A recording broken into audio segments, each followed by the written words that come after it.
you so much for joining me today on another episode of the Byproduct podcast. And I'm so excited to be here with you with a repeat guest, my friend Justin Prince, back here again. Absolutely crushed our last episode together, Justin. I had so much fun. You had so much fun. I had pages of notes. I've used it or commandeered, let's say, a couple of the things that we talked about there. I really, really enjoyed it. And you have a new book out.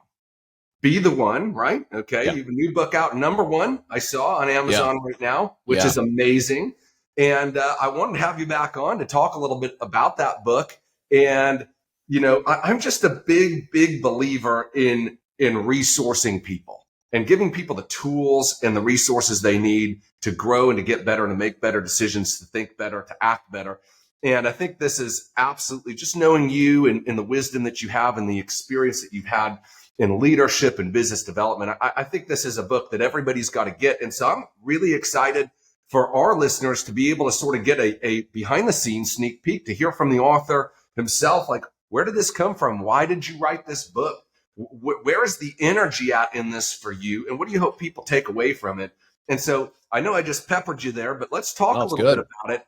And at the end, I'd love for you to be able to tell people where they can get a copy of this. Obviously, Amazon, probably anywhere books are sold, I would imagine. Sure. But talk to me a little bit about the book. Where'd you get the idea? Why were you inspired to write this? Yeah, so first of all, brother, nothing but love, man. Respect you a ton.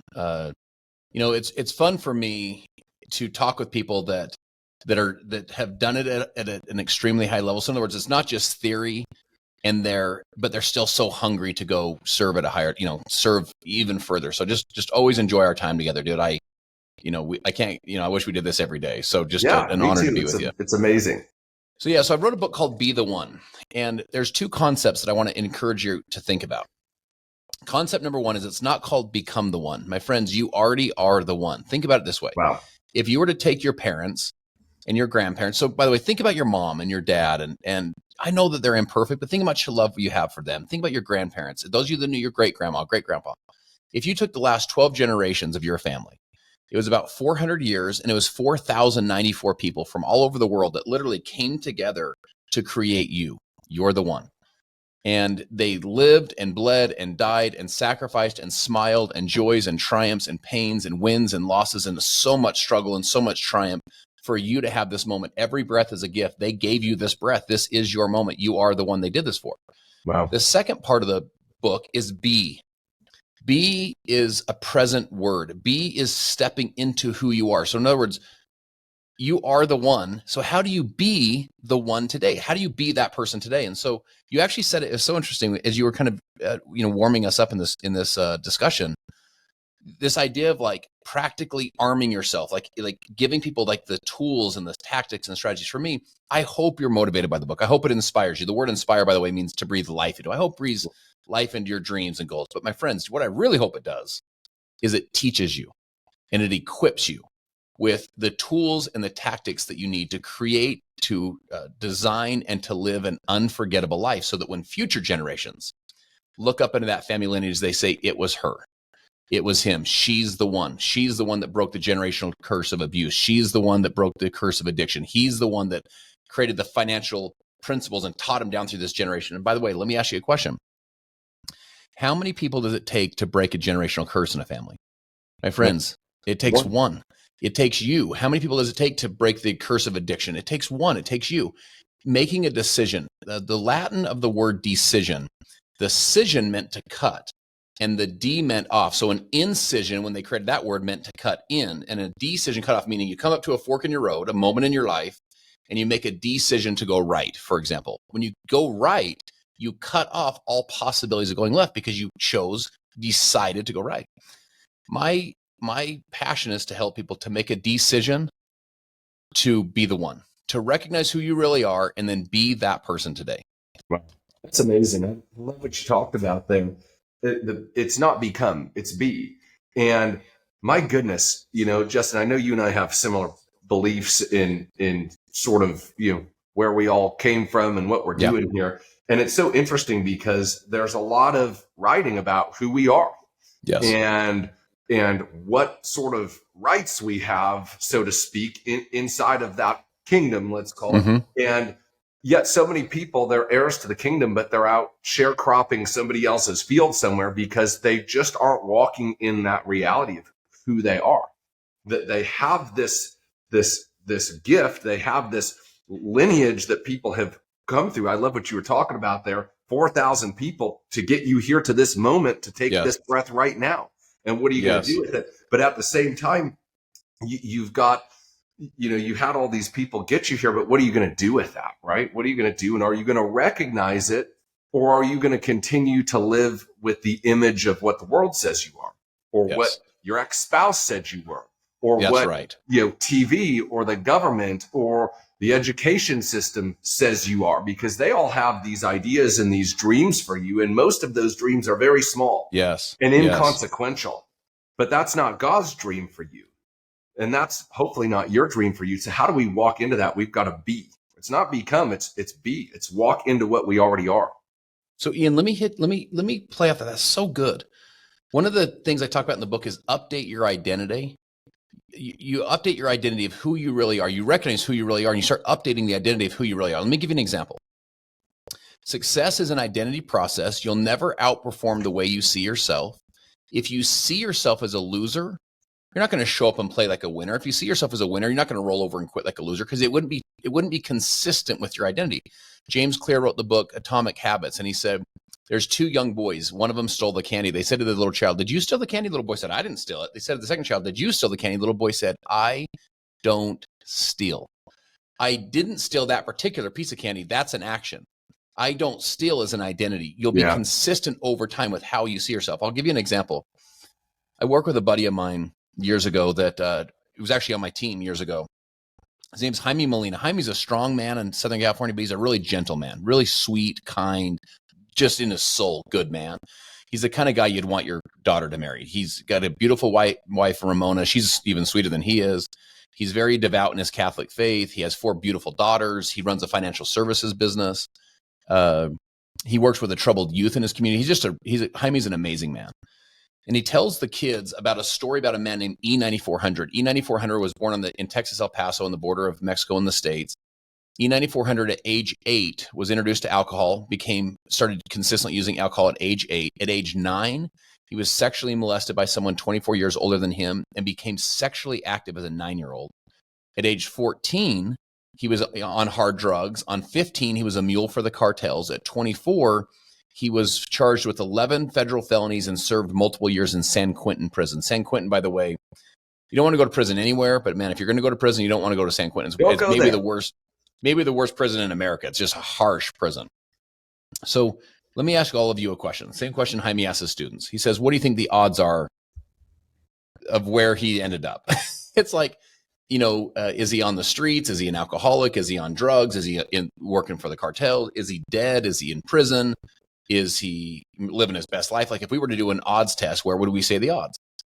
Well, one day he walks to the kids and he says, hey, I got a special guest for you guys today. And they're like, who's that? And he goes, E9400. They're like, the guy that at age 8 was, consuming alcohol. At age 9 was sexually molested and became sexually active. At 14 was on hard drugs. At 15 was a mule. 24 is put into San Quentin after 11 federal felonies. He goes, yeah, he's out in the hallway. So the kids are like, no way. So Jaime walks out, shuts the door, walks in a moment later and shuts the door, but it's just Jaime. Mm-hmm. And he walks to the front of the room and he says, I am E9400. E9400 was his prison identification. It was his ID for many years of his life when he was in San Quentin. And he said, but my friends, here's the point. You are not who you are. You are who you were born to be. You are also not what you did. You are what you repeatedly do. Jaime wasn't born to be E9400. Jaime was born to be this devoted husband to Ramona. Jaime was born to be this devoted father to these 4 beautiful daughters. Jaime was born to be this businessman that runs his financial services business. Jaime was born to be the man that's devoted in his faith. Jaime was born to be a man that serves his community and helps these troubled youth. Jaime isn't what he did. He is what he repeatedly does, and he's a great man. My friends, you want to constantly be updating your identity. A lot of us have anchored in identities when we were 7 years old, or when we were 17 years old, or 27 years old, and someone told us this, or someone said that, or a failure, or wrong side of the tracks, or where we were raised. My friends, you are not who you are when you were 7 or 17 or 27, or even who you are now. You are who you were born to be. You are that infinite potential inside of you, and you're not what you did. We all make mistakes, but you are what you repeatedly do. One of the things I love about the book will teach you very practical, very tactical things that you can do today to be the one you were born to be. And so check this out. You start to string wins together and create new habits. So, Ian, you know this. If we were to like dissect your success journey, I'm using you specifically, but this is probably true generally of anyone that's been successful. One of the things that happened is they had like a realization of like, kind of like, I got what it takes. You know what I'm saying? Like, I'm going to make the effort, number one. Like, in other words, I could pull this off. But then number two, they started doing the right things consistently. In other words, right habits consistently. And Aristotle says, excellence is not an act, it's a habit. He says, therefore, you are what you repeatedly do. And that's what I'm passionate about the book for, is the reason it's changing so many people's lives already. We were just having the pre-sales come in right now. People are getting the book. Dude, I can't put it down. Is because they're understanding that there's simple things you can do that could change the entire trajectory of your whole life, that you can literally start today and start acting on as the one you're born to be. Yeah. So little things done daily that create the big wins that everybody wants. That's what Craig Rochelle says, right? And everybody's waiting for their ship to come in. Instead, you just got to get some nails and some wood and start building things like Noah. And eventually you end up with a pretty big ship. I just wrote this down. I was very inspired by that story. Who were you born to be? I think is a question that everybody needs an answer to. And gosh, if we just asked that question and we really dug deep into who we were born to be, what is the plan for my life? What am I supposed to accomplish? What do I leave behind and leave in the people that are following me? You know, you talked about the generations, and what's interesting, because I think it ties into what we're talking about here. But, you know, for me, I don't know my great-grandparents. I don't even really know the names of my great-grandparents, if I'm being honest with you right now. Yeah. But 2-3 generations down the line, most of us maybe know a name, but that's most all that we know. And what's interesting is, you know, these people, these 4,000 people, they were here, they lived, they bled, they sacrificed, they died, they were apparently alive long enough to procreate, right? But other than that, what's scary is it's almost like they were never here. That's right. They were here and gone, and nobody knows what lived in that dash. And to me, that always scared me so much. Like, I don't want to be forgotten. I don't want people to I want to be the one. I want people to look back 500 years from now and they know my name. They know my wife's name because they said, that was the one. That's right. That changed everything. You think the Fords don't know who great grandpa was? You think the Rockefellers don't know who great grandma was? Of course they do, because somebody stood up and embraced that calling to be the one in their life. So very, very powerful. Yeah. So I share the story. The very first story I share in the book is a story about my 5th generation grandpa, my son's 6th generation grandpa and grandma named George and Sarah Prinz. Wow. And I'll share this with each of you. When you hear parts of this story, I don't want you to think of my grandpa. I want you to think of your grandpa. I don't want you to hear of my son. I want you to hear of your son. So George and Sarah Prinz left England to go to the Eastern Cape of South Africa in 1841. And when they got there, they immediately were involved in the Hosha Wars, which is the native tribe. My 5th generation uncle John was killed with an arrow in his eye in 1850. The Hosha, by the way, when you hear these stories, it was pretty rough on the European settlers. But also, if you're the Hoshas, these people are coming to your land. So it was, you know, life is and history is complex that way. And in 1853, George tells a story from his journals. And I've read his journals and I've read his daughter's journals. And he says that after a long night on the farm, he was a sheep herder. A long night on the farm, he heard a voice and it said, "George." And he turned around like this and he saw what he said was an angel. This is just what his journals say. It was an angel. Like, it was, you know, imagine what you'd look like, an angel would look like. And it told him that there would be 2 men that was going to come to his home. And it described exactly what they'd be wearing and what their message was. It says they had a message of Christian faith that he needed to accept. The message was true and he accepted it. So 1855, he's sitting on his front porch after a long day on the farm. 2 men come walking up and he says to his wife, Sarah, my 5th generation grandma, he says, "That's the 2 men from the vision." They were shortly after, you know, a couple days into it, accepted the message. In 1860, they left South Africa and went to America. Now, here's what I want you to think about. Sarah, particularly for all of you who are mamas, Sarah had 5 children. She was pregnant with twins. They land in Massachusetts, get down to Nebraska. They were the last wagon train west in 1860. Her 2 twins were delivered and then died shortly after birth. So they bury these 2 babies in hand-dug graves. They make it to Salt Lake City, Utah. And Sarah, shortly after, dies. She never emotionally or physically recovers. Imagine you're George, my friends. You're trying to improve your family's life. You're trying to be true to like the feelings of your heart from a faith perspective. You're trying to, live a significant life. Your brother's now dead. Your 2 babies are dead, and your wife's dead. And being the one's not always easy, trying to be this person. So my son and I, he's now 19. This is on 3 years ago. He's 16 years old, and we drove one morning early to George Prince's grave, right? My son's 16 years old. We drive there. We bought some flowers to decorate his grave. I've never seen the guy's grave before. And my son, a 16-year-old, those of you that have teenagers, you'll appreciate this. He takes off his hat and lays it on the grass next to this tombstone and kneels down next to this tombstone and has this really kind of a sweet, kind of a sacred moment with this tombstone, this interaction. And I said to him when we got in the car, I said, "Bud, tell me what happened." And he said, "Dad," he said, "I was thanking George." He said, "I was thanking him for his courage. I was thanking him for his faith, and I was thanking him for his resilience." He said, "I was thanking George for being the one." And I just thought to myself, how powerful is that? That here's a kid 6 generations later, is a teenager taking off his hat, kneeling down next to a grave, thanking. And I thought, what if we could all create, design, and live an unforgettable life where 6 generations from now, your granddaughter, your grandson is taking off their hat, laying in the grass, kneeling down at your grave, saying, "Thank you for your courage. Thank you for your resilience. Thank you for your faith. Thank you for being the one for our family." That is the goal of legacy. Yeah, what a life that you would have lived. I love what you said there, that being the one isn't always easy. And I think I would take it a step further, and I would say that being the one is almost never easy. It's not almost always, it's almost never, right? Yeah. Because being the one forces you to act in a way that is different than the million. That's right. That's right. It's by definition, you're the one.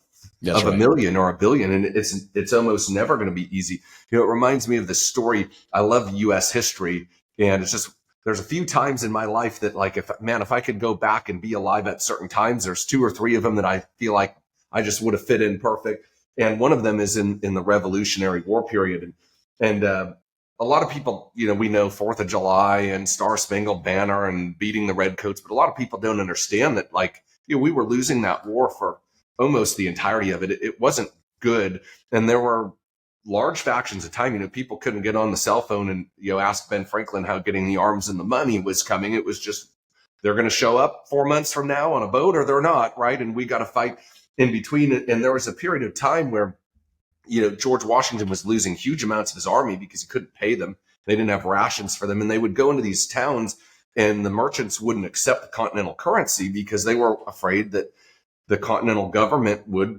lose and that money would be worth nothing, right? So they couldn't get supplies. It was really a bad situation. There was a guy named Robert Morris, and Robert Morris was one of the first, he was one of the signers of the Declaration of Independence. He was actually the richest guy in the colonies at the time of the beginning of the war. He was an importer-exporter. He had millions of acres of land in New York State. I mean, he was the richest guy.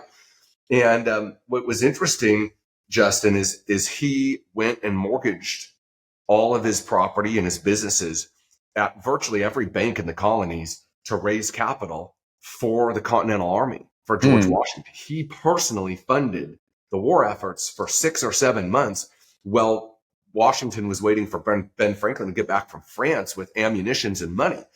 And that one act changed the course of world history. And what's interesting is at the time of the Revolution, they called him Robert Moneybags Morris, was the richest guy in the colonies. He spent most of the rest of his life in debtor's prison after the war, unable to repay a lot of his debts. And you look at this guy that, let's be honest, the cause of freedom was sort of below him. When you're that wealthy, it really doesn't matter which governmental system you're in, you're doing okay, right? You're not concerned for the things of life. And here's this guy that gives away literally everything he has for people like you and me who will never know him, who will never meet him. But because he valued that cause so greatly that he was willing to do hard things, he knew it was going to be hard, to face an uncertain end and a trial and a tribulation that he could have easily chosen not to, but he did it. for the cause and for the people coming after him that one day might say thank you, that might realize what he did and have all of what they have because of him. And he was an example, in my opinion, of somebody who chose to be the one. And we all know George Washington, but very few of us know Robert Morris. But without Robert Morris, there is no George Washington. There's no United States. There's no Bill of Rights. There's no Declaration of Independence. There's no outreach to the entire world. There's none of that is here.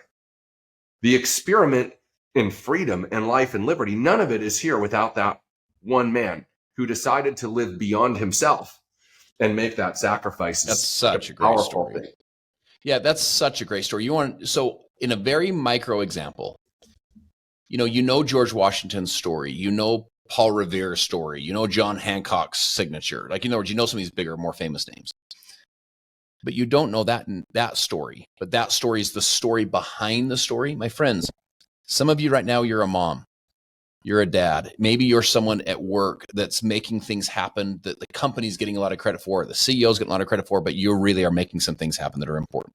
Or maybe you're pouring into those kids at the local football team or basketball team or soccer team, or maybe you're just a youth teacher at the church and you're just helping the kids. The point is, you may not get all the credit, but you're the one that creates the ones. You know what I'm saying? Yeah. Like, you're the one that's making this silent effort behind the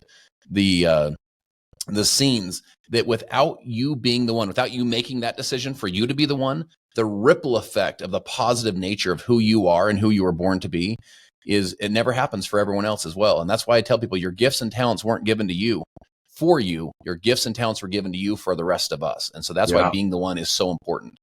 Wow, that is so interesting, right? The story behind the story. And it's so easy to feel like less than or left out, or see all these people on stage or their incredible Instagram feeds. And it's like, man, is what I'm doing making a difference? Yes. And the answer is yes. And especially when you show up and you do the very best that you can with what you have, understanding that, your story behind the story is what makes other people's stories possible. I love to tell people that your dream is connected to the dreams of countless other people. Yes. And in fact, it's the catalyst factor. Your dream is the catalyst that sets in motion all the other dreams attached to it. We become dream releasers when we are brave enough to go after and to live the dreams in our heart, to decide to be that one against the grain, against the odds, but to be that one anyways, even when it's thankless, even when we wonder if nobody sees us, even when we wonder if it's worth it or if it even matters. And I don't know about you, but for me, man, I spent a lot of time, Justin, feeling that way, feeling like, does anybody see? Does it really matter? And the answer is unequivocally yes, it matters. And whether people see or not is besides the point. It's, did it get done? Did you play your part? Did you? Yes. It's like a relay race, right? Did you run that relay, and did you pass that baton to that next generation that's going to do something that's absolutely world changing? And in doing that, you became the world changer, because without you, there was no them, right? Yeah, I love that. Let me hit you guys with this. So I teach a 3C success loop, because as you're hearing this, you're like, okay, what do I do next? Like, what would I do today? Let me hit you with this real quick. A 3C success loop. C number 1 is confidence. Believing in yourself is the foundation of your success. Do you believe in you? It's hard to get everyone else to believe in you if you won't even believe in yourself. So number 1, do you have confidence in yourself? Your confidence leads to commitment, because where there is no confidence, there's no commitment. Think of it this way. If you had zero confidence your exercise program is going to work, how committed are you going to be? If you have zero confidence that your business plan is going to work, how committed are you to the plan, right? So confidence creates commitment. You want to get committed, stay committed, go all in. There's no lukewarm winners. You're either in or out. If you're in, be all in. If you're out, be all out. That's okay too, but don't be lukewarm. Just get committed, stay committed. Then that leads to competence. So competence is your skills, your talent, your floor, your skills, your ceiling, and you want to build skill above the talent. Now, what happens is the more highly skilled you become, this is one of the reasons I wrote the book, Ian, it's one of the reasons that you pour so much into people with what you do. In other words, skill sets, tactical stuff. Here's what you need to do, is because guess what happens when you get highly competent? It builds confidence. Confidence creates more commitment. The commitment builds more skill, which builds more confidence, which builds more commitment. So you start to spin the loop. Yeah. It's the reason Tony Robbins says most of us overestimate what we can do in a year and underestimate what we can do in 5 or 10. Because you start spinning that loop, you can literally change your whole life. Now check this out. Crazy. What do you do today? You're listening to this discussion, like, all right, man, I'm fired up, I'm inspired. But man, if I'm being 100% honest, I don't have a lot of confidence in myself. Like, what do I do if I'm lacking the confidence? Here's what you do. It's a 4th C, and it's the C that will get you into the success loop. It's courage. My friends, today have courage. Courage is courage precedes confidence. In other words, you can lean into courage until you have confidence, right? Courage is you do the video when you don't think you're good at video. Courage is you do the presentation and you think you're terrible at the presentation.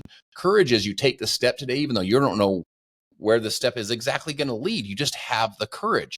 There's a great book called Chase the Lion by Mark Batterson. He's a Christian pastor.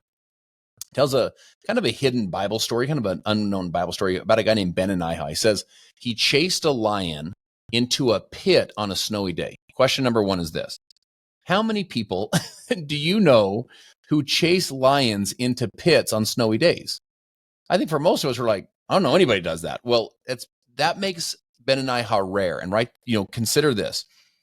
Anything that's rare is more valuable. So a diamond that's rare is more valuable. A painting that's rare is more valuable. A friendship that's rare is more valuable. A person with courage is rare, and anything that's rare is more valuable. In the book, he says that the lion is your dream. So when you chase the lion, you chase the dream, you chase the vision, you really chase this purpose you're feeling in your heart to be the one in your life, right? That's the lion. Now, what happens for most of us when we hear the roar, you would listen to a podcast like this and you hear the roar. Most folks, they ignore the roar or they run from the roar.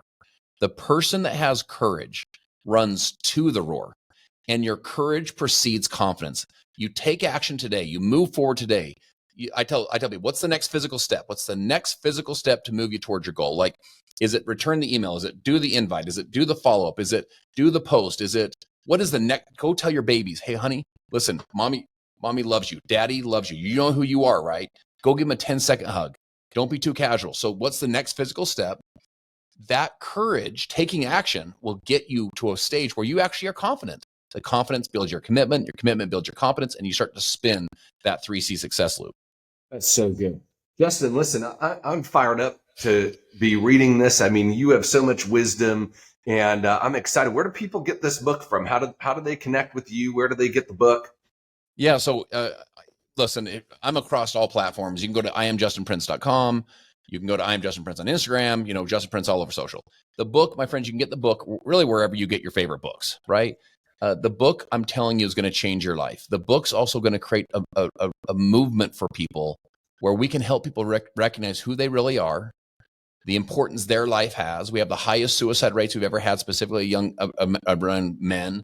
We have the highest depression rates we've ever had, highest anxiety rates. My friends, people need to recognize their life has value, purpose, and meaning. They're not here by accident. Like, this whole thing matters. Number 2, they need to learn the tactical steps, the practical ways to be the one today, to create, to design, to live an unforgettable life. So go get the book. I think it's a book that will absolutely change your life and a book that will help you to change other people's lives as well. Guys, go get the book. It's going to be absolutely amazing. I agree. It's going to be life-changing. What a great conversation. I wish we had more time and could do this consistently. And it's just so much value, so much wisdom. Justin, thank you for leading. Thank you for being willing to listen. I've written a couple of books. It's not an easy process. It takes a lot of time. And let's be honest, you start with courage, right? Because it's like, hey, I've got this message on the inside. Can I get it out? And will people receive it? And will they act on it? And will it do in their life what it did in my life? And thank you for being courageous to do it. Thank you for being committed to finish it. And thank you for your competence to have something worthwhile to say, right? Because guys, let's be honest, it's not the 20 or 30 bucks for the book. It's the time that you put into reading it. And we've all read that book that we wish we hadn't started. I promise you, this is not going to be one of those books. And so thank you for embodying those 4 C's, not the 3 C's, the 4 C's. And like always, it's amazing. Listen, go ahead and follow Justin on Instagram, follow him on Facebook, TikTok, wherever you find him. Go grab the book. Do yourself a favor. Do it now.